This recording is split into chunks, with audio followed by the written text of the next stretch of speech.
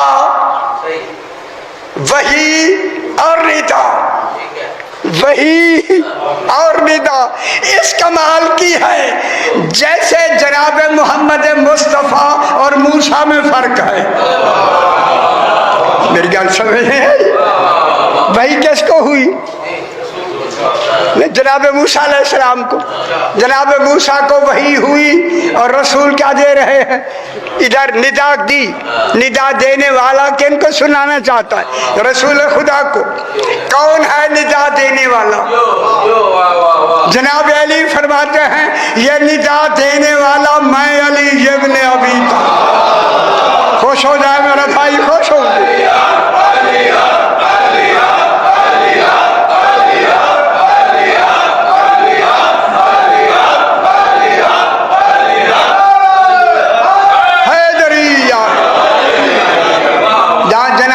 निदा देने वाले हूँ, अब जिसकी निदा होगी वो कैसा होना चाहिए?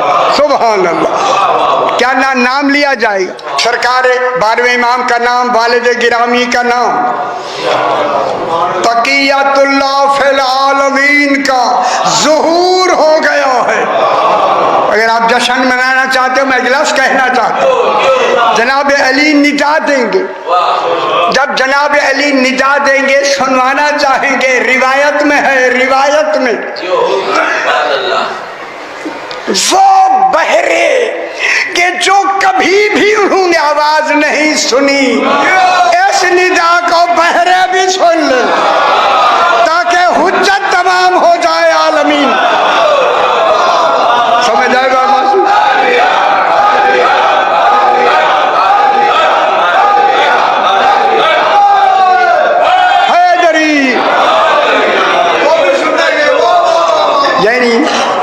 सारे दुनिया उनमें बहरे भी सुनेंगे, उनके कानून तक बावाज चली जाएगी। आज बकियतुल्लाह फिल आलमीन का ज़ुहूर हो गया, अल्लाह अकबर, ज़ुहूर हो गया है और वो भी आवाज सुनेंगे।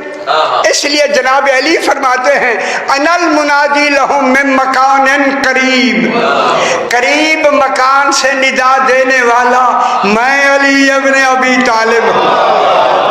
सुभान अल्लाह, सुभान अल्लाह। हजारों दफा, हजारों दफा। देखिए ये वो बात है जो हम हजारों दफा सुनाते हैं। निदा देने वाला कौन होगा? जनाब अमीर। जब अमीर निदा देंगे तो वो कितनी ही दूर क्यों ना हो, वो ऐसे सुनेगा जैसे दरवाजे पे आवाज आ रही है, फासले वहां खत्म हो जाएंगे। करीब से आवाज, ठीक है, करीब से आवाज आएगी, करीब से। अब यहाँ रिवायतें दो हैं, दो। एक रिवायत है कि जनाब अली काबे की छत पे खड़े होंगे, लेकिन जनाब अली रहते नजफ में हैं। अगर आप इजाजत दें तो ये जुमले हैं तो हर दफा दोहराते हैं, हम क्या करें, वही जुमले हैं, मैं दोहरा के कहता हूँ। देखिए, इस्लाम और ईमान, इस्लाम काबा है, ईमान नजफ है। जश्न मना ले तो हैदरी।